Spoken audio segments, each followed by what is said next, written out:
Good morning. So I'm super excited that I get to have your time this morning. As I mentioned to you guys earlier, my name is Melody Osborne and I serve as the Adolescent Health Initiative Coordinator for the Northern Panhandle. I'm going to share my screen here in a moment. I wanted to open the session today giving you a little bit of a history and a background regarding our program for those of you who are not familiar with it. I also want to just take a brief moment to let you know a little bit about myself. I'm not a native of West Virginia.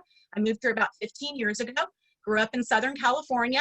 I've been working with children and families for over 20 years. I think I almost have to say 30 at this point. I'm going to talk a little bit throughout the session on how assets played into my life. Grew up in a single parent household, so a lot of the work that I do today really played relevance in my life growing up and isn't applicable. So I'm going to share my screen. If we don't have any tech issues.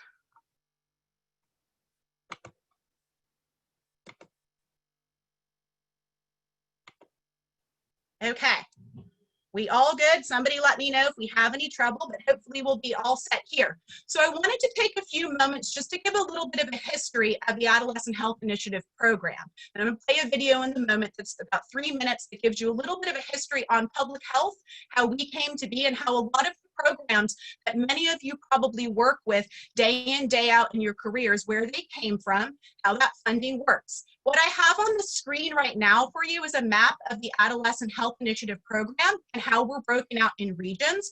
This is going to be emailed out to you. I wanted to make sure that you guys had contact information for your regional coordinators and you could see which counties we cover.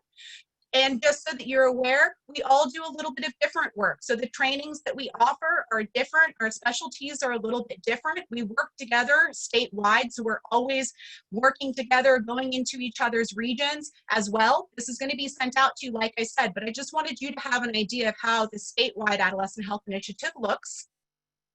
And here's a video to explain where we came from.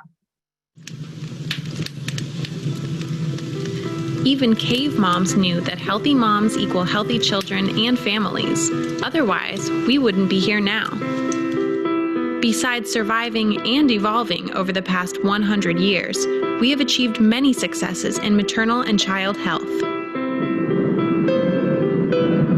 In spite of being in the midst of the Great Depression, the federal government makes a commitment to the health and well-being of women, children, and youth, including children and youth with special care needs and their families, by enacting Title V funding as part of the Social Security Act of 1935. The 20th century was a time of enormous change. Industrial growth, war, reform, immigration, cars, airplanes. We saw many improvements in public health domains, motor vehicle safety, vaccinations, workplace safety, safer and healthier food, infectious disease control, and healthier moms and babies. In the 20th century, both infant and maternal mortality have fallen. In fact, we now measure infant mortality per 100,000 births rather than every 1,000 births. Along came the 1960s, a time of great progress, but also of great turmoil in the United States. Newborn screening debuted as a public health program in the 1960s. The 1970s brought us many advances in maternal and child health. The Family Planning Act, increased food security for women, children, and infants, and the Individuals with Disabilities Education Act. Along came the 1980s. Not only the rise of Madonna, computers, and video games, but also an era of great economic and social change. Title V was recognized as a block grant program and added new categories such as sudden infant death syndrome and adolescent health. The 1990s brought Healthy Start, State Children's Health Insurance Program, and increased family involvement. Over the years, families have come to play an increasingly important role in Title V programs. During the 2000s, cell phones and texting became ubiquitous. MySpace and Facebook entered our lexicon. so did a life course approach to maternal and child health, one which takes a holistic view and focuses on improving health during key stages across the lifespan. And preconception health. Everyone should be thinking about their health, whether they're planning a pregnancy or not. When we were kids, many of us thought we'd be driving around the skies like the Jetsons. And when many of us started out in public health, we probably never thought we'd see so many achievements. What does the future bring for maternal and child health? So I wanted to take a time to give you a little bit of that background because I think it's important to know where we come from. The Adolescent Health Initiative program in West Virginia has been around for about 30 years. And as the end of the video talks about, programs change and focus efforts change, but one thing's remained the same since the inception of the Adolescent Health Initiative program in West Virginia. We do things unique in West Virginia. That Title V funding comes into the state, and then we're broken into regional coordinators so that we can best serve the communities that we live in and that we know the needs of.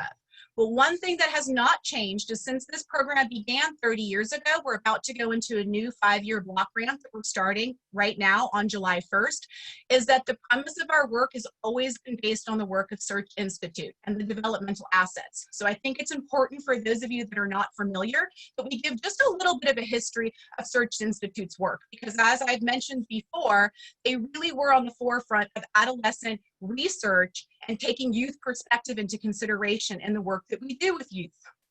So just a little bit of a background. In 1958, you'll see here that Search Institute founder Merton Strawman was really doing his initial surveying as a part of his doctoral program that he was requested by the Lutheran denomination of that time. So you can read on the slides without me reading it to you. It was one of the first youth-led surveys that was done to over 2,000 youth and 2,000 adults. And then it spun into the organization of Search Institute, which wasn't renamed until later, but his work started in 1958. He remained the president of Search Institute into the 80s, and he actually just passed away in 2019. He lived to be 100 years old, but he is the founder of Search Institute. In 1960, he took some of that research that he had done, and they published their very first book, which was What Youth Are Thinking. And it was one of the first publications that took the perspective of what youth were saying that youth needed and published that. As you can see, they became Search Institute in 1977, and that's when they broadened their research and their agenda on the different things that they focused on. In 1985, Peter Benson became the president of Search Institute, but he had begun his work with them in the late 70s. These are just a few examples of some of the books that he has published. Everybody has those people they look up to as their mentor in the field. This is it for me. There's a couple of little video clips I'm going to show you guys during this presentation, but Peter Benson has really driven the work that I've done with adolescent health as the coordinator for the last 8 years. There is a ton of books on their website and research that they've done, but I want to have you just for a moment hear a clip. You're going to get links to all the video clips that I'm putting in this presentation. This is just a clip of about a 20-minute TED Talk that he does that we're talking about sparks. Plutarch gave us one of the key axioms of human development, and that is that youth are not vessels to be filled, but fires to be lit. Fires to be lit. Thriving begins with the idea of the human spark. It's the metaphor I use to define that animating engine, that thing about a young person that gives them joy and energy, the reason why some will seek to actually get up in the morning and get moving, something that gives their life hope and direction and purpose, that inner light, that human spark. Just a clip, one of the best TED Talks that you could ever watch if you've never learned about sparks before. He does a phenomenal job of talking about what sparks are, how youth identify them. This is just a clip of him, but I felt like that was important to share because he played such an instrumental role in the work of Search Institute, and he passed away in 2011, so it was a huge loss to the adolescent health field. But a little bit of just information about Search Institute, their vision statement: a world where all young people are valued and thrive. I think everybody online this morning feels the same. Their mission is to provide leadership, knowledge, and resources to promote healthy children, youth, and communities. They provide research on positive child and adolescent development and the change communities can make to meet young people's developmental needs. And they are consistently and constantly providing comprehensive profiles of youth based on the framework of developmental assets. And that's what we're going to be talking about this morning. The asset framework can help us as community members understand the positive experiences and characteristics, that's what assets are defined as, that young people need to grow up to be healthy. The relationships that exist between assets in young people's life and the risk behaviors and thriving indicators in their life, and where to focus resources in our communities to build positive change programs in key areas. Most importantly, we have to make sure we have opportunities for youth to contribute. So we want youth perspective, we want youth leadership.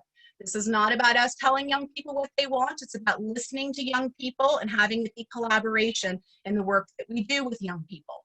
So that's just some basic information about the organization itself. There's so much great valuable information on their website. I'll show that to you when we get to the end of the session today. So what I wanted to do today was just start with us talking about what words come to mind when we think of teenagers. And I can't view the chat box right now, but if I ask you that question, what words come to mind when you think of teenagers, I want you guys just to throw them in the chat box, because I'm just going to take a guess where it's going to go. I want you to think about, as a society, when we think about teenagers, what kind of things do we hear people say when they're referring to teenagers? I can remember even before my daughter was turning her teen years that I would hear things. Most often, we're going to hear negative descriptions of teenagers versus positive descriptions of teenagers.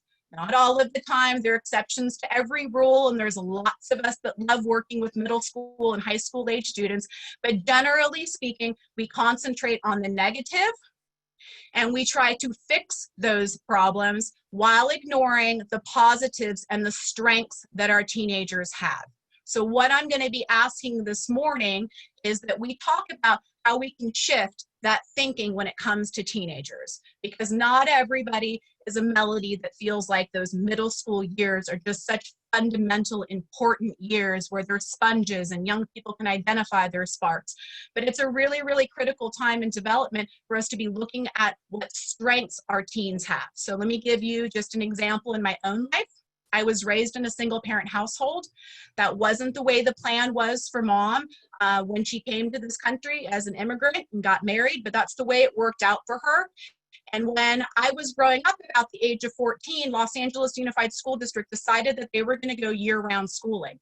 Now, my mom didn't know at the time that she was identifying what my spark was. What she was thinking is, I need to keep my teenage daughter busy. But what my mom did was that she was able to identify that I loved working with children. I had already been babysitting. I always played with other kids at barbecues. So what she did is she helped me get a job at the Hills and Dales Child Development Center when I was 14 years old, which in the grand scheme of things that she realizes now is my spark was working directly with children.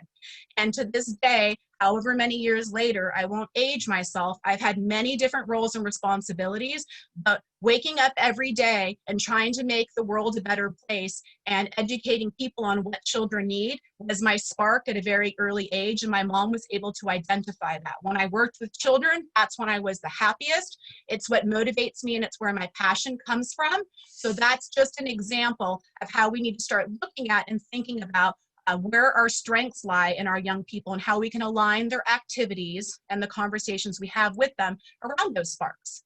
So we're going to be talking about making a shift here. First, from fixing young people's problems to promoting young people's strengths. So what we want to be doing is affirming and increasing the strengths that children have. And we have a tendency to always be looking at where they have deficits, where they're struggling in, where they don't have their strengths, instead of building on their strengths. And when we work with families, even in in-home education, we ask educators to do the same thing. Let's identify where the strengths are in this family and work towards those, and then we can look at where their needs are and assess those needs. Now, of course, this is easier said than done because you have to have tools to be able to identify the strengths that young people have. And that's where an organization like Search Institute comes in for us who do this work, is they've created all those tools for us. So that's really important, as I've talked about in this webinar series, is that this can be an all-day training where we break you out into different groups and we really delve into this in your own childhood. But what was important to me is that you know there are so many tools and resources that are out there. Search Institute has created so many tools to be able to help identify a young person's spark, to be able to identify where their strengths are, so you don't have to go create these things yourself. They've already been created, and we'll share some of those resources. So what we're talking about here is let's shift from that negative, they sleep all day, they're lazy, they're cranky, they're snappy, they're unmotivated, and let's start looking at what strengths our young people have when we're working with them. So what we're asking you to do is to shift beyond programs. I wish, and I'm somebody who implements evidence-based programs, my work in West Virginia when I moved here with an education background was as a drug-free communities, safe and drug-free coordinator. So I implemented a lot of evidence-based substance abuse prevention programs. I am a firm believer that programs are important and they have a place in our work with young people, but what is most important is not the programs that we implement with young people, but the relationships that we build with young people when we're implementing a program, when we're saying hello to our neighbor across the street, when we're interacting with children in our day-to-day environment, in our communities, in our schools, and in our agencies. So I'm sure many of you have seen this full-length TED Talk in your time, but here's just a tidbit. Just like Peter Benson, this woman is a has had a huge effect on my life. She has since passed as well, but this is one of my very, very favorite clips of hers, and you will get a link to this as well. We know why kids don't learn. It's either poverty, low attendance, negative peer influences. We know why. But one of the things that we never discuss, or we rarely discuss, is the value and importance of human connection. Relationships. James Comer says that no significant learning can occur without a significant relationship. George Washington Carver says all learning is understanding relationships. Everyone in this room has been affected by a teacher or an adult. For years, I have watched people teach. I have looked at the best and I've looked at some of the worst. A colleague said to me one time, they don't pay me to like the kids. They pay me to teach a lesson. The kids should learn it. I should teach it. They should learn it. Case closed. Well, I said to her, you know, kids don't learn from people they don't like.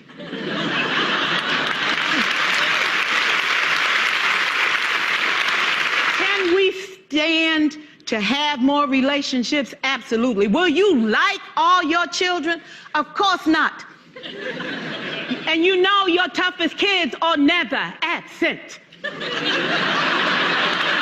Never. You won't like them all, and the tough ones show up for a reason. It's the connection, it's the relationships. And while you won't like them all, the key is they can never, ever know it. So teachers become great actors and great actresses, and we come to work when we don't feel like it, and we listen to policy that doesn't make sense, and we teach anyway. We teach anyway because that's what we do. Teaching and learning should bring joy. How powerful would our world be if we had kids who were not afraid to take risks, who were not afraid to think, and who had a champion? Every child deserves a champion, an adult who will never give up on them, who understands the power of connection and insists that they become the best that they can possibly be. Is this job tough? You betcha. Oh God, you betcha. But it is not impossible. We can do this. We're educators. We're born to make a difference. Thank you so much. So if you haven't seen that clip before, you're going to get a link to it. But I did have an opportunity to read some of the feedback that came that you guys put in the box. And this is the stuff we hear all the time about teenagers: drama, moody, risky, rebels, troubled. And those are all negative connotations. And I can take each and every one of those and flip them into a positive. Risky, taking risks is a part of how we learn, and risk taking is a part of development. It's a part of what all of us have to do all the time. When we decided to try this webinar series, there was a risk that none of you would sign up for it, that we would mess up because I'm not technologically savvy, but we went for it. You know, a lot of the things that we hear when we talk about teenagers, really we have to reflect on who we are, why that's our perspective, and how we can take that and build strengths within it, how we can take some of the conversations that we have about teenagers and look at how those are gifts and assets to us if we pay attention and we build relationships with young people. So as we do that and we think about how to foster and build stronger relationships with young people, it's really important that we ask ourselves these next kind of 3 questions, and that we look into ourselves. And if we were spending a day together, we would do some activities, but I wanted to make sure that we at least touched on it, which is who I am. So who I am at 43 years old, and the decisions that I make today as a mom and the decisions that I make today in my career are all a compilation of all the years that came beforehand. So in the work that I do, I'm always reflecting back to my childhood. And I say this oftentimes when I'm working with administrators, teachers, or school counselors. I was your at-risk teenager in high school. And you may not see that or think about that now, but the work that I do to fuel asset building comes from my own experiences growing up as a teenager, looking back on the relationships that I had that got me to where I am today. My mom was an incredibly strong woman who raised me by herself. She is absolutely the reason that I am who I am today, but she is one adult and many that helped me to get to who I am today. So in the work that I do with young people, who I am and my history is always going to play a role in my decision making. My history in my life plays a role in my mothering. It plays a role in my relationship with my husband. So it's always really important that we understand ourselves well and that we go back through history onto how we got to where we are today when we work with young people. What I do, I'm an adolescent health coordinator by nature. That always crosses into my personal life. It always crosses into what I do on the weekends. So what I do professionally is a really good opportunity for me to engage and connect with young people in my day-to-day work. But what you do may be different. So, you know, I can give you an example, which is that my husband may be an insurance broker by day, but he's an incredible cook. So when we wanted to do mentoring for young people in our community, he knew that one of the things that he does really well is cook in the kitchen. So we started a team cooking class. I'm not the one that does the majority of the cooking, but I do a really good job at coordinating programming for youth. So in partnership, he could take that gift that he has in the kitchen that he's had since he was a child, and I could take the gifts that I have, and we could together create a teen boot camp cooking class, taking the skills that we have. So it's important that we look at what we do professionally and what we do with our hobbies and interests, and is there a way that we could take those things that we do in our day-to-day life and use that as a tool for building relationships with young people. And I can tell you from his perspective, because he doesn't do this work where he runs into teens that he works with all the time, when he sees one of them in the community or at the grocery store, or who's just gotten their first job, maybe doing dishes for a restaurant where we had them connected with an owner of a restaurant, that gives him a feeling of comfort and encouragement that spending that time for 3 hours on Saturday mornings for 6 weeks was really, really important, and that those are skills that those young people will carry with them forever. And it's also an opportunity for a lot of the young males that we had in the class to have a positive role model in him, whereas one-on-one mentoring in a program wasn't something that he was interested in. But by building something around something that he did well, what I do well, he was able to find a way to mentor young people in our community in a way that was comfortable for him. So it's very important when we talk about building relationships with young people that you think about how that would work best for you, because not everybody wants to be a one-on-one mentor. Not everybody necessarily wants to volunteer at youth programming opportunities, but there may be a gift that you have that you could share with a young person that would make you feel comfortable and could foster a strong relationship. What I value, so that's super important in the work that we do. I value family time. I value outdoor activities. I value healthy eating. I value practicing mindfulness in my life. These are all things that I value. And so when I work with young people, those come across. So it's important to be thinking about the things you value in your own personal life and in your family's life, and how that could be a positive influence in another young person's life. So these are questions we just have to ask about ourselves when we work with young people. And I find it interesting how often I can ask adults this question and they struggle to be able to answer it. So when we get to the end and I show you some of the information that's on Search Institute's website, I really strongly encourage you as adults to think about doing some of the work yourself. If you've never taken the time to really think about what's your spark, what makes you feel most alive when you do it, what makes you feel most connected to your purpose, what makes you feel happiest, what makes you feel calmest when you're doing it. A lot of us, that grew up in a different time than young people didn't have a chance to really think about those things when we're growing up. And they're very, very important. Research shows that if you ask a young person to identify their spark, what makes them feel most alive, what do they enjoy doing most, in middle school years, kids can really easily identify those sparks. And there's about 260 something of them that fall into different categories that they've been identified from years and years of researching and surveying teens.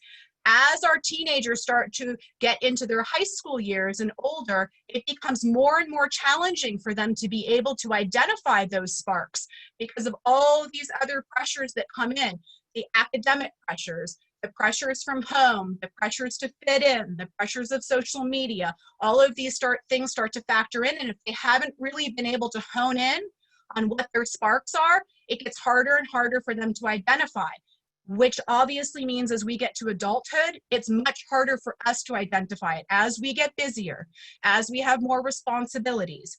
And I think that this time that we've all had during COVID has asked us to step back a little bit and try to figure out what are those things that make us feel happiest when we're doing it, that make us feel calmest when we're doing it, that make us feel like when we wake up in the morning, there's a purpose to what we're doing every single day. So this is a really wonderful opportunity as I ask you to start thinking about the relationships and helping the young people that you work with build assets and identify their sparks, that you look into your own life.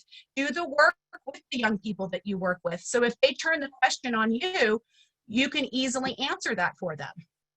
So we're going to start to get into what assets are now, and we could spend a whole lot of time going into all of them, but we are going to cover this really briefly. I'm going to make sure that you guys have a ton of resources when we're done, and then please do know that there's always adolescent health coordinators and myself that are more than willing to deliver this training to larger audiences, break you into groups, and really start to get more into the weeds of doing this type of work. But the intention of today is to give you a broad overview of the assets. So there are two types of assets. There's external assets, and these are the relationships and opportunities that young people experience in their families, schools, and communities. So these are those relationships that they have with all of you that we're talking about building. Those are their external assets. And when we get into developmental assets, there's 40 of them. They're broken down into two types of assets, external and internal, and then they're broken into subcategories, and we'll get into that in a minute. The internal Assets, it's like the competency and values that youth develop internally to guide their behavior and choices. I call this their internal compass. It's their internal compass that helps them make decisions as they go along. So one is those external relationships, and the other piece is that internal relationship that they have. I don't know how well you can see this, and I have 2 slides. This is going to be emailed to you, but this I felt like you could see it a little bit better. I'm going to explain some of them, won't go through all of them, but it's really important that you see how the assets are broken down. We're going to come back to this in just a minute, and I'll talk a little bit more about it. But this is what it looks like. You can get this on Search Institute's website. If you pay attention at the top, it says that this is the 40 developmental assets for adolescents aged 12 to 18. They also have developmental assets listed for younger children. So depending on how old your children are, your grandchildren are, the children you work with, know there's information out there for that age category. But because I work in the field of adolescent health, for today, we're going to be referring to the 40 developmental assets, the original asset work that was designed for youth age 12 to 18. We're going to come back to this in a minute, but let's get into how the assets are broken down into their subcategories. So when we talk about the external assets, we talk about support as a category, and this is the way we communicate to our children and young people that we love them, that we believe in them, that we accept them for who they authentically are, just as they are. This should come in abundance from their family, but it also needs to come from many people in many different settings. So I knew that my mom loved me unconditionally and that I was the most important person in her world and she would do anything for me. But here's what I can also tell you. As many children today and in history have, I grew up in a single parent household. So when I was having a really difficult time in life as an adolescent, when I had painful experiences that happened, I knew that my mom was really overwhelmed and burdened with the responsibilities of raising me on her own. So she was not who I automatically went to when I was having a difficult day because I didn't want to burden her with any more stress in her life. So even though she played that pivotal force in my life, she wasn't who I necessarily went to when I was having challenging times. I had all these other asset builders in my life. I had soccer coaches. I had amazing friends, mothers who nurtured me and cared for me. I had coaches, I had teachers, I had been in a youth environment since I was a young child, before care, after care, camp counselors. The list goes on with those external supports that I had in my life. Even though I grew up in a safe, stable, nurturing home, all of those other adults are just as responsible for who I am today than my own parent. Empowerment is when young people are treated as individuals with their own strengths and needs, and they learn to value themselves for who they authentically are. They feel good about themselves and they're able to help other people. So when we do a lot of bully prevention work, what do we say? Hurt people hurt people. So what we're talking about here is how we empower our young people to feel confident in who they are. If they do not have that supportive environment at home, how do we create a supportive, caring environment within our schools and your youth serving organizations to say, you are just fine with who you are here, and we accept you for who you are. That's really, really critical, important for our young people that may not be accepted at home for their sexual orientation, or the list goes on and on and on. So when we talk about creating caring, supportive school environments, it's so important for so many of our young people that don't have that coming from other external places in their home environment. Boundaries and expectations. So this is critical. We want a clear message with young people about what's in bounds and what's out of bounds. Once boundaries are set, they need to be monitored and enforced with suitable and consistent discipline. Young people will rise to the expectations if they are clear, high, and developmentally appropriate. I get this all the time from parents, and I'm hoping that Jim will tackle it a little bit next week. I have a 10-year-old and a 14-year-old. So my boundaries and expectations with my children are very clear on our day-to-day life when we were normal life where they were going to school every day and our weeks kind of flowed the same. Well, then COVID happened.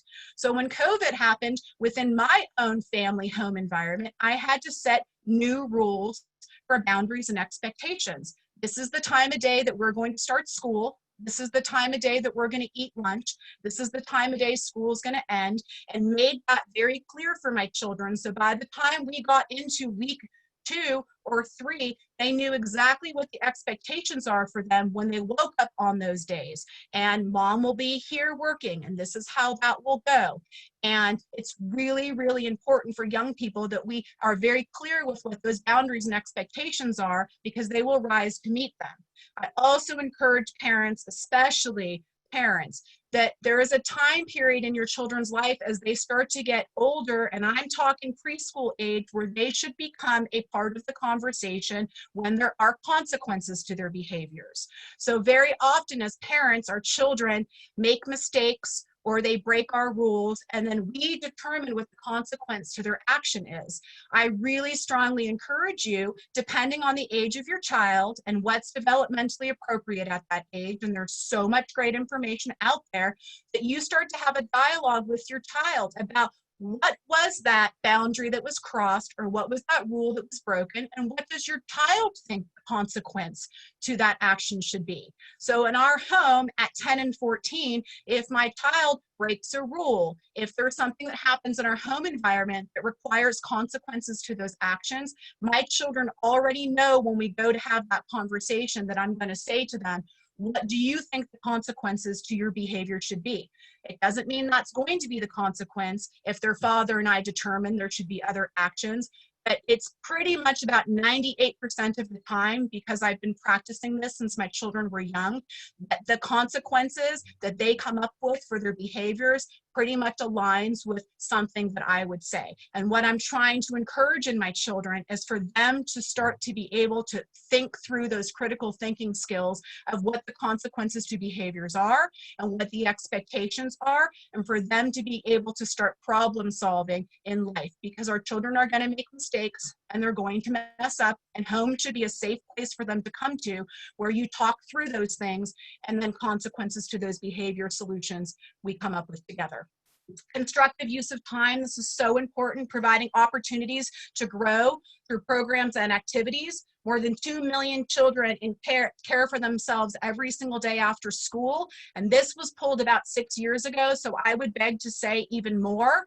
But this is pre-COVID time. So let's think about how many children we have at home right now with parents that are either having to work from home but may not be able to pay direct attention to their kids, or in lots of cases are not in the home. So we have children that are by themselves at home and they don't have constructive use of time. And this is super important. We're going to go back to that asset sheet when we break it down. The children need to have constructive use of their time, and they need our help to help create what those boundaries are and what that looks like and how they use their time. So that's super, super important.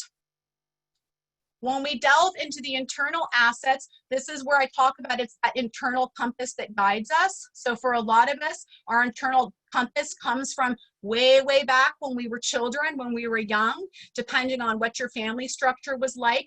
And then for a lot of people who grow up in chaotic homes, divorced homes, may have experienced a significant amount of trauma or abuse as children, sometimes we don't start to develop our internal compass until we get older into adulthood, which is why this information that we're talking about is so relevant for adults also, because if you didn't spend this time developing these assets in your own life, in your childhood, you can do still today.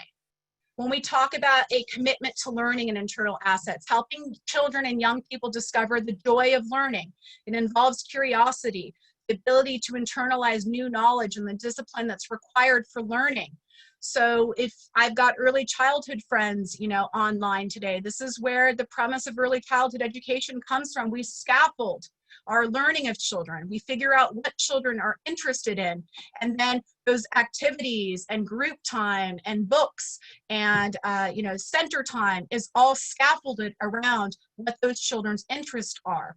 As they get into our public school system and our elementary age, we sort of delve away from that a little bit. And it's super, super important that we do pay attention to what children's interests are and how are we engaging those interests and how are we looking at the different way that children have learning styles and making sure that we're meeting the needs of our students. How are we making them curious about the things they're learning about? You have a student that's really fascinated. I'll give you an example. My daughter, is an artist and she loves to draw and she loves comic books, my 10-year-old. So she's constantly fascinated around creating activities that she does through school around the things that she loves and that she's interested in.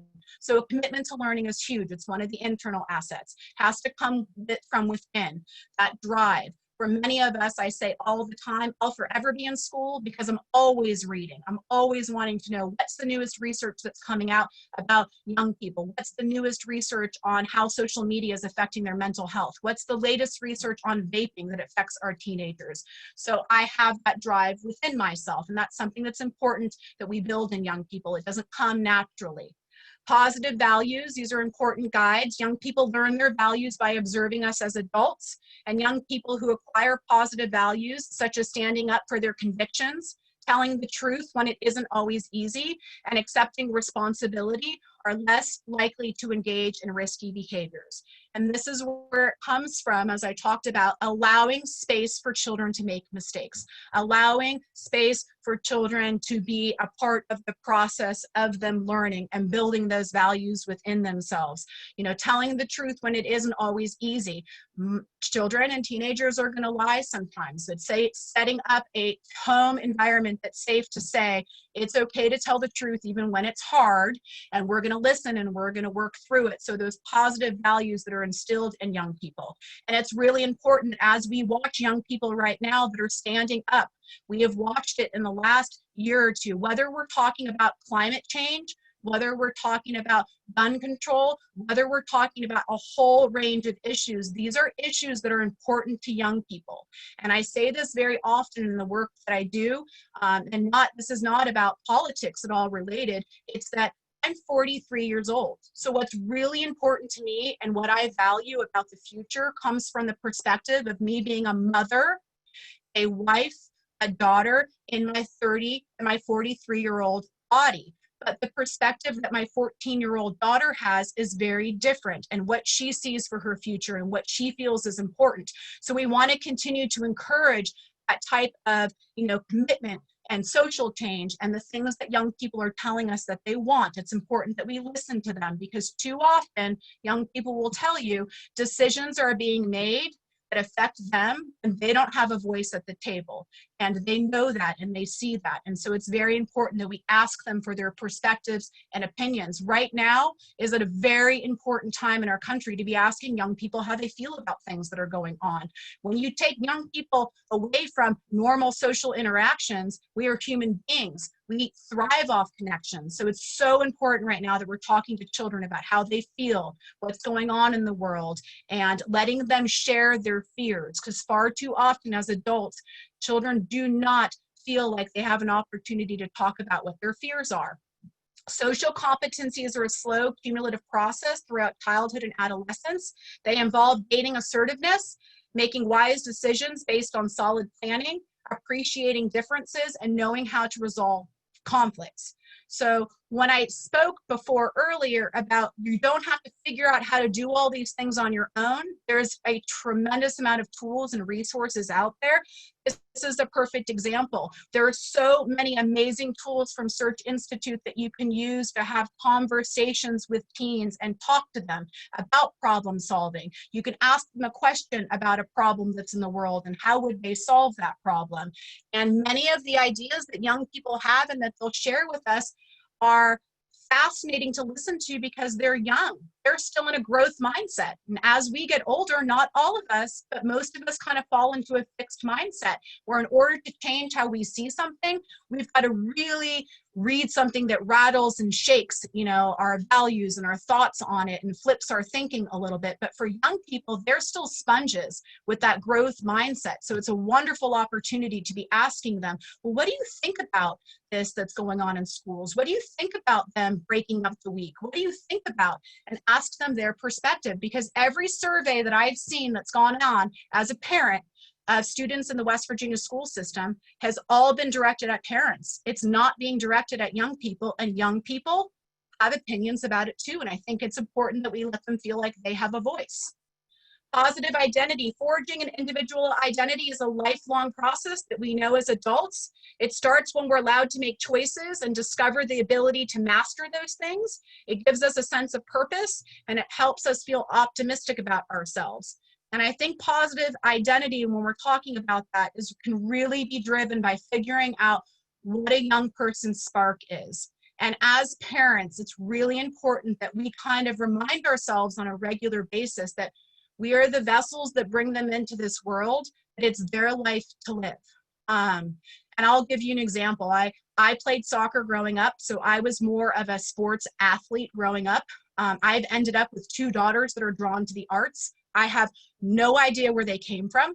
My 10-year-old daughter could draw comic books that looks like she could be an anime, author already at this point in time, an illustrator. I draw stick figures. My 14-year-old is a dancer. And I remember taking her to play soccer because that's what we do as parents. I played soccer and I was going to be a soccer mom. All 9 months that she was in my belly and growing, I dreamed about being a soccer mom. I was going to slice orange slices. I was going to coach her teams. I was going to do all these things for her. And I did what every parent does and signed her up for kitty kick soccer. And when she was 4 years old, she waited until the very last day, 4 years old, and she came off the kitty kick field to me. She had scored her first goal, so I'm joyful as joyful can be. And she looked at me and said, I don't want to play soccer anymore. I just want to take my dance classes. And at that moment in time, as a parent, my heart broke in two because I dreamed of being a soccer mom. And of course, she was going to follow in her father and my footsteps and play soccer because that's what the plan was. And then I had to pause for a moment and do what I do a lot in parenting, which is I pause before I respond. I'm a big practice the pause person. And I said to myself, what would you tell another parent? That's what I do oftentimes in my work with my own children is pause. What would you tell another parent who would share that story with you or ask for your opinion? This is her life. This is not your life, Melody. And if she loves to dance, then you're going to do everything in your power you can to continue to encourage her to do what she loves to do. 10 years later, I think my daughter spends about 7 days in a ballet studio, dances anywhere from 30 to 60 hours in a week, depending on the week, and that is her love. That is her spark. There is not a teacher that works with my daughter that does not know that's her spark. It is what she loves to do. It's what makes her feel most connected to herself. At 14, she can tell you that when she's having a bad day, she can dance it out and feel better. And if I pulled that away from her, she would look like she's a very, very different child. So I didn't sign her up for soccer anymore, and I went in another direction. And I've done the same thing for my daughter who's 10 years old. I can draw stick figures. She can outdraw me at 10 years old. And we foster and nurture that in her because that's where she's the happiest, when she's drawing and painting and creating. So creating and helping children develop that positive identity takes a lot of work, and it takes us sometimes removing that vision we had for our children and honing into this is their life and how do I help them figure out what makes them feel most connected and happy and alive and gear them in that direction. And then, of course, anybody who works with me on a direct basis knows that where I struggle with this work that I do is that we don't have all children who have access to positive youth development activities. We have a lot of children in this country that are untapped potential because they don't have access to the type of programmings that my children do. Most children will identify within the arts, believe it or not.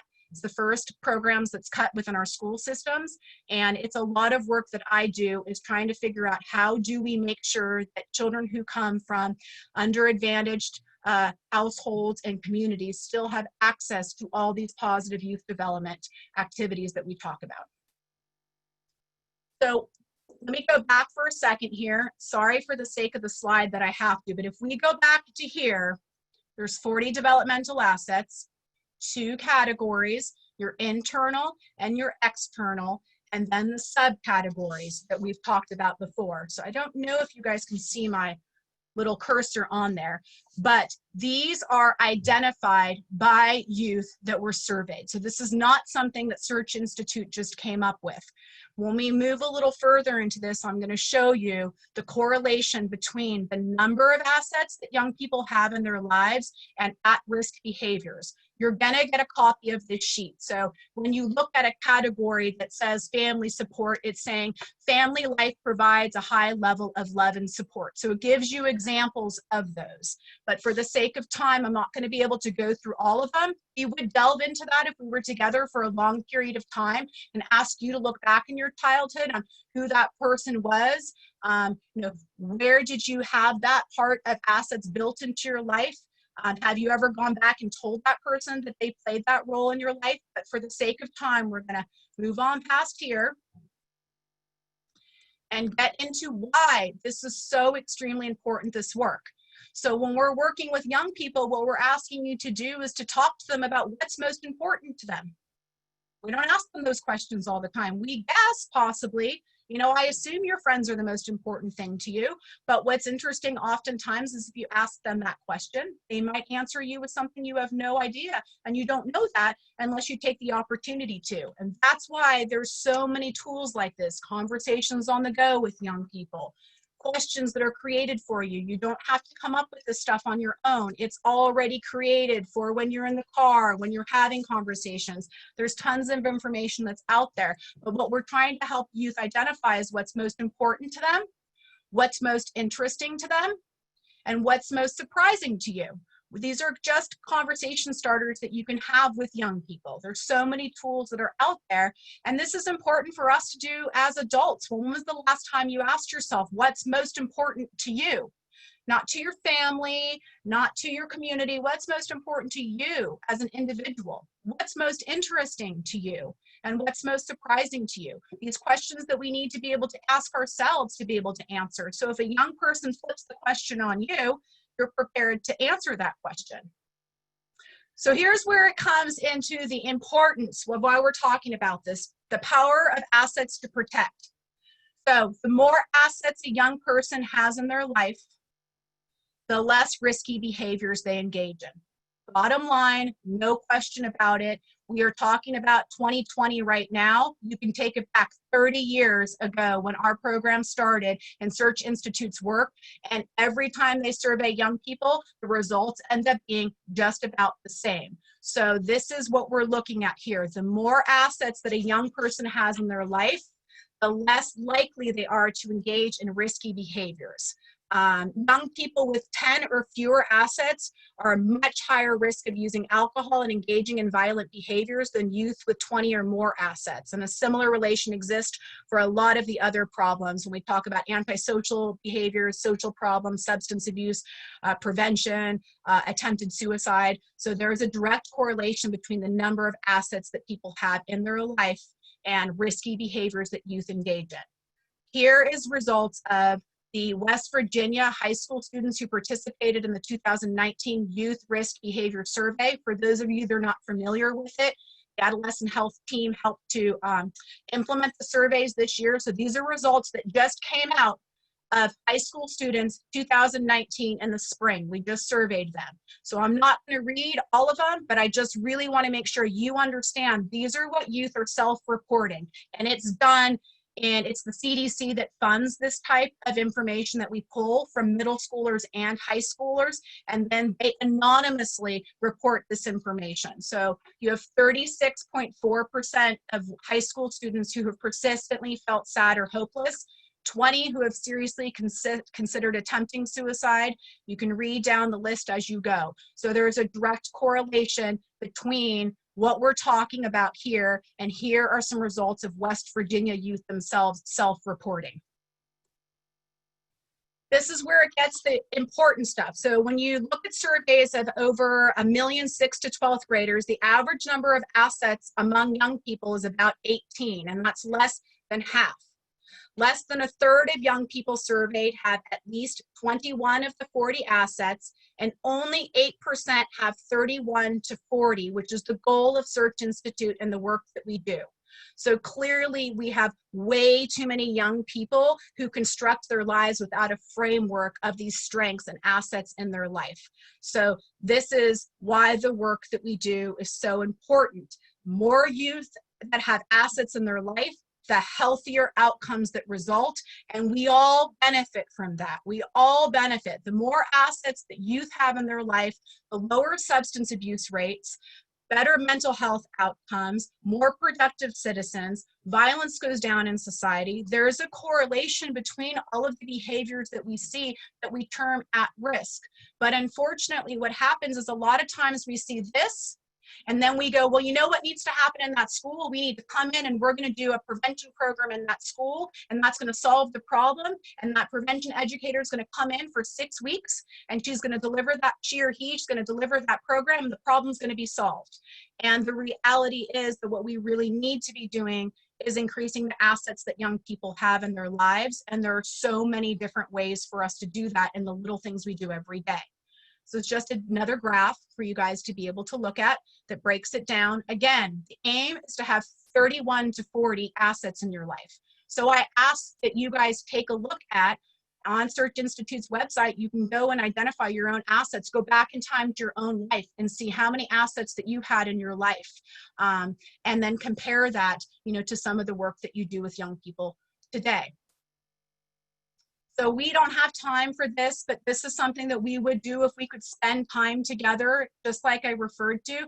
I want you to go and spend some time delving back into your own childhood and your teenage years, and which asset category was high for you and why was it high, and what adult connective relationship did you have that helped promote that at that period time of your life.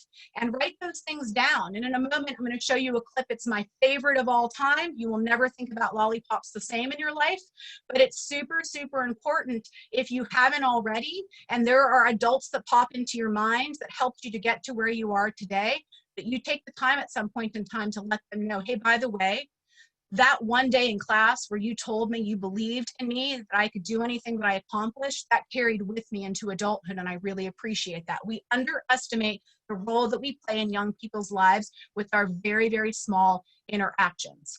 So the principles of asset building is that all young people need assets without question. This isn't one kid needs it and one kid doesn't. All kids need them. Every single one of us can build assets. I gave you an example of my husband who goes to work in a business office every day, taking time, 6 weeks every year. We had to cancel this year. Everybody can build assets in their own way, in a way that makes them feel comfortable in young people's lives. Our coaches do it all the time. Our youth leaders do it all the time. Relationships are the key. If a child does not feel like they are connected, like you care about them, it's going to be very difficult for you to have these conversations. So building that relationship of trust from the start is important. This is an ongoing process. This isn't something you do in a school for 1 week and then you don't do it anymore. This is something that's ongoing and you build it. And there are tons of tools out there. There are books that give you examples on how to build assets in your school, how to talk about assets in professional development with teachers. There are so many resources that are out there for you to take this brief time we're talking about it today and figure out how to implement some of these strategies. Consistent messages are crucial. Who you are matters. I care about you. I'm a trusting adult. These are consistent messages. If you tell me something, I'm going to believe you. We've talked a lot about this in this webinar series. It all builds on itself. Repetition is important. Every day I pulled my daughter into elementary school, the principal was there with his big Mickey Mouse hand greeting all the children that came in the school building. Every single day there was a message of, I'm here to say good morning to you. He would call them by name, and that was consistent every single day. So repetition and how we do things with children is super important. Who are the influencers? They're all of us. They're everybody in the community. We've talked a lot about mandated reporting. When we talk about assets, it's all those same people, our neighborhood, our coworkers, clubs, friends, school, family. Everybody that encounters our children can be influencers in asset building. And what we're really talking about is we want to shift the focus from problems to positive. I saw some of them. They're rebels. They're dramatic. These are how we tend to think about things instead of flipping it. Youth as problems to youth as resources. reactive to proactive behavior, blaming to claiming responsibility. We have created the world that our young people are living in. And as adults and parents, we need to own that. We have created the world that our young people are trying to navigate in. They can help us come up with solutions, but we need to make sure that we take responsibility for this culture and climate that we've created that they have to navigate through. Away from it's a professional problem to help these at-risk youth, to it's everybody's responsibility to help young people grow and thrive into adulthood. From crisis management to vision building, I envision a world where all children in my community will feel like they are cared about, they are valued, and that we want them all to thrive. From being in competition, which happens a lot of times in work that we do, or within schools and agencies, to cooperation. We are all going to collaborate together to create safer, healthier communities and help our youth thrive. And from despair, that it's hopeless, that those rates that I shared with you, self-reported by youth, that it is overwhelming, that there's nothing we can do about it, to hope. We're going to implement youth mental health first aid in the schools. We're going to do a better job of connecting with counseling services. We're going to do all of these things to come up with solutions. If that's how our young people are feeling, then how do we get in there and work with them to build that social and emotional part of their development? They look like you and I. They look like everybody. And what do? We nourish, we foster, we encourage. We are the people that help them to nourish and flourish those seeds so that they can grow into the healthy adults that we all want them to be, so that our society benefits as a whole. Everyone can build them, everyone needs them. Relationships are key. Asset building is an ongoing process. And again, consistent messages are so very important. All kids are our kids. If you've ever sat through prevention education that I do, I say this all the time. I do not do this work every day. I do not wake up and leave my house every day just to try to make the world a better place for Lily and Tessa. I do this because I look at all kids like they are our kids. And the better job that we do of nurturing and taking care of and helping young people thrive, the better world my children will have to live in and my children's children will have to live in, because what we're talking about today isn't rocket scientists. What young people need today is the same thing they needed 30 years ago. It's the same thing they needed 50 years ago. We just need to do a better job of building assets instead of trying to look at crisis management in our communities. Circles of influence, I'm not going to spend too much time on this. You're in the center. If you know anything about it, Google it. There's tons of information that's out there, but you are at the center, and all of those connections that you have around you and your young people need to be interconnected. We are in the middle, and our circles of influence come from everywhere around us. It's why we have to build this kind of information in our churches, our youth serving organizations, our schools, our community organizations. There isn't just one audience that needs to receive this information or a lot of the prevention information that you guys have already received. It's important that, you know, everybody gets this information so our communities are safer for kids, so we're all looking out for kids, and so that children have so many of those positive role models that I know played a pivotal role to get me to where I am today. They're why I am where I am today. And I know that I'm not the only child that's grown up knowing that all these other adults played a role in their life. Most of us can go back in time and identify who those adults are.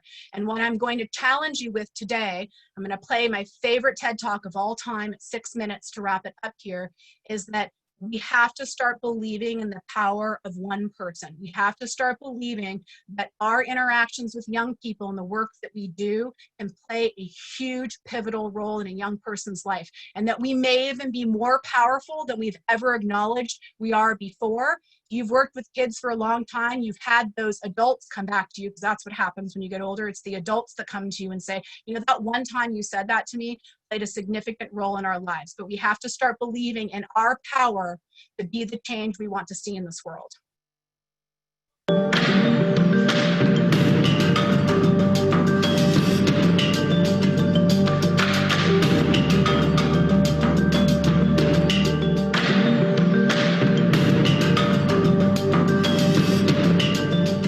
I want to just start by asking everyone in the audience here a question. How many of you are completely comfortable with calling yourselves a leader? See, I've asked that question all the way across the country, and everywhere I ask it, no matter where, there's always a huge portion of the audience that won't put up their hand. And I've come to realize that we have made leadership into something bigger than us. We made it into something beyond us. We made it about changing the world. And we've taken this title of leader and we treat it as if it's something that one day we're going to deserve. But to give it to ourselves right now means a level of arrogance or cockiness that we're not comfortable with. And I worry sometimes that we spend so much time celebrating amazing things that hardly anybody can do, that we've convinced ourselves that those are the only things we're celebrating. And we start to devalue the things that we can do every day. And we start to take moments where we truly are a leader, and we don't let ourselves take credit for it, and we don't let ourselves feel good about it. And I've been lucky enough over the last 10 years to work with some amazing people who have helped me redefine leadership in a way that I think has made me happier. And with my short time today, I just want to share with you the one story that is probably most responsible for that redefinition. I went to a school in a little school called Mount Allison University in Sackville, New Brunswick. And on my last day there, a girl came up to me and she said, "I remember the first time that I met you." And then she told me a story that happened 4 years earlier. She said, "On my day before I started university, I was in the hotel room with my mom and my dad, and I was so scared and so convinced that I couldn't do this, that I wasn't ready for university, that I just burst into tears. And my mom and my dad were amazing. They were like, 'Look, we know you're scared, but let's just go tomorrow. Let's go to the first day, and if at any point you feel as if you can't do this, that's fine. Just tell us, we will take you home. We love you no matter what.'" And she said, so I went the next day and I was standing in line getting ready for registration, and I looked around and I just knew I couldn't do it. I knew I wasn't ready. I knew I had to quit. And she says, I made that decision, and as soon as I made it, there was this incredible feeling of peace that came over me. And I turned to my mom and my dad to tell them that we needed to go home. And just at that moment, you came out of the Student Union building wearing the stupidest hat I have ever seen in my life. It was awesome. And you had a big sign promoting Shine-A-Rama, which is Students Fighting Cystic Fibrosis, a charity I've worked with for years. And you had a bucket full of lollipops. And you were walking along and you were handing the lollipops out to people in line and talking about Shine-A-Rama. And all of a sudden, you got to me and you just stopped and you stared. It was creepy. This girl right here knows exactly what I'm talking about. And then you looked at the guy next to me and you smiled and you reached in your bucket, you pulled out a lollipop and you held it out to him. And you said, "You need to give a lollipop to the beautiful woman standing next to you." And she said, "I have never seen anyone get more embarrassed faster in my life." He turned beet red and he wouldn't even look at me. He just kind of held the lollipop out like this. And I felt so bad for this dude that I took the lollipop. And as soon as I did, you got this incredibly severe look on your face and you looked at my mom and my dad and you said, "Look at that, look at that. First day away from home, and already she's taking candy from a stranger." And she said everybody lost it. 20 feet in every direction, everyone started to howl. And I know this is cheesy, and I don't know why I'm telling you this, but in that moment when everyone was laughing, I knew that I shouldn't quit. I knew that I was where I was supposed to be, and I knew that I was home. And I haven't spoken to you once in the 4 years since that day, but I heard that you were leaving. And I had to come up and tell you that you've been an incredibly important person in my life, and I'm gonna miss you. Good luck. And she walks away, and I'm flattened. And she gets about 6 feet away, she turns around and smiles and goes, "You should probably know this too. I'm still dating that guy 4 years later."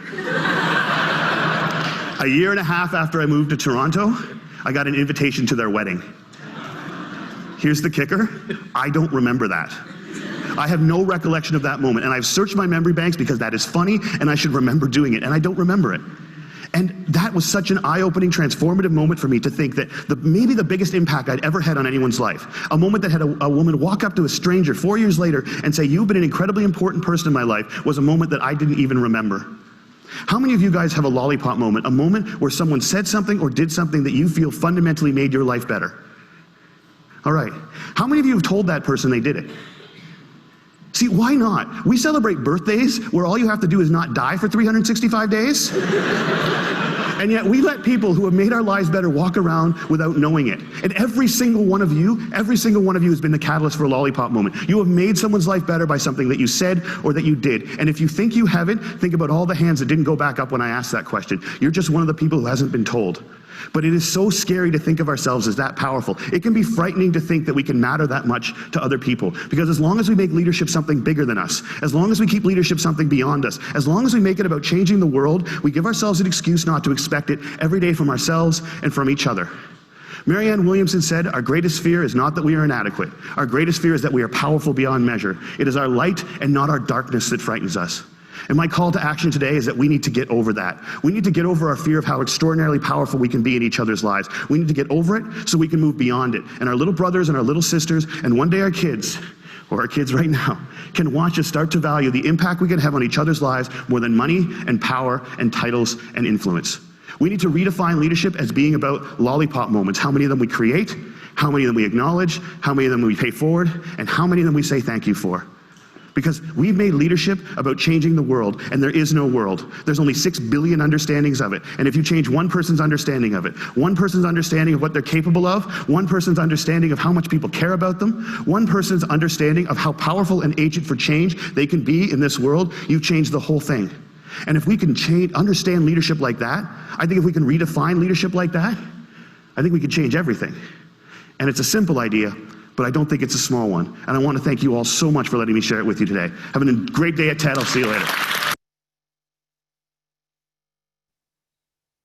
My favorite TED Talk of all times, because we are all capable of making it possible, keeping it simple, making the most of your available time. Nobody needs to be Superman. And just committing to it and not forgetting that we all underestimate the value and importance and the impact that we can have in young people's lives and our day-to-day interactions. So I challenge you to never look at a lollipop the same and to go out there and create more lollipop moments in the lives that you have with young people and your friends and family, because I promise you that each and every one of you have had a lollipop moment impact on somebody's life. You may just not know it. And I also challenge you to be looking back, and if you had somebody who influenced you in your life in that way, let them know that so that they're encouraged to do the same. If you go to the Search Institute's website, you can download the 40 Developmental Assets. It will allow you to download it depending on the age category that you want to. You just go to the home page, it says free downloads, and you can download that sheet yourself. It's broken down into age categories, so you can do it from 3 to 5, 5 to 9, 8 to 12, 12 to 18. There are tons and tons of resources on how you build relationships and tools for building relationships and other work that Search Institute has done. So I really, really encourage you to take advantage of those resources. I do a lot of this work, and there is nobody out there that does the work that Search Institute does on adolescent health by far. There's tons of information that's on there. These are just screenshots of their website. It's also available for parents. There's parent engagement, workshop curriculums on there. It comes in different languages. So I encourage you to go out there and take a look at some of these tools so you don't feel like you're figuring it out yourself. So remember who you are and how that plays. This is my contact information. If you ever need to reach out to me, that's Search Institute's website that's right there. I'm going to leave that on the screen for a moment here before I do away with screen share, because every single one of you probably have my email address. It's in your confirmation for registration. I know I'm close on time. It's amazing that I even made it this, because I could talk about this work all day long. So I'm going to stop screen sharing now and ask the group if there's any questions. So feel free to put those out to me. If you need to sign out, I totally get it. I apologize that I'm right on time. Just let me know if there's any questions that are out there. You're always welcome to shoot me out a question in an email at any point in time. As with all of our training sessions, I know that sometimes the stuff we're talking about today doesn't play into your life at this moment in time. So at any point in time you ever have questions, you ever want to connect and do training, you just reach out to me at any period of time. I'm happy to help you out. I live this work. This isn't just what I do 40 hours a week. My mom figured that out when I was 14, but I don't think she had any idea that I would almost 30 years later really still have that be the passion that connects me to my purpose in life. So if you ever have questions that pertain to this work, please just reach out to me and let me know. I'm a resource for you here. There are 8 of us across the state, and we all work on different emerging issues that have to do with adolescent health. So we're here to be a resource to you. You're going to get that map. You're going to get every single thing that I shared today. Grad credit students, you're going to get a chance to hear from the current president when you do your assignment. So if there's any questions, I can pop them up in the box here. The training series, are we going to offer it again? There are videotapes of it. We are going to be doing a couple more weeks after we finish this off, but we're not going to announce that until next week. Name of the woman who, Rita Pearson. Amazing. Learned about her doing the work that I do on Framework for Understanding Poverty. That's another training I do. Ruby Payne is a huge mentor influence in my life. And Rita Pearson did a ton of work with her. You're going to get the links to all those TED Talks. They're about 20 minutes long, each of them. I just wanted to give you guys a little bit of a taste of them. So if you were interested, you could go watch the longer versions. Any other questions? All right, so I'm not seeing anything else. You can contact me if you do have any questions. This is that period in time that I encourage our grad credit students to stay online. I'm gonna let Selena Vickers take it over. Next week, I'm sure most of you are registered. We're gonna bring Dr. Harris back to do a session on PBIS in the home. So strategies for us working directly with our kids at home. I've watched him do something similar in the past, so I'm super excited about that. So if you have friends and family, encourage them. We still have space to be registered for the training session. We will see you all next week. Just a reminder to make sure you're on the sign-in sheet and you fill out an evaluation and you contact myself or Lisa Cornelia if you have any questions or you struggle with any of the links. I will see you guys all next week. Grad credit students, we'll just pause for a moment and let Selena take over. Hi. Thank you so much, Melody. It's very, very good information.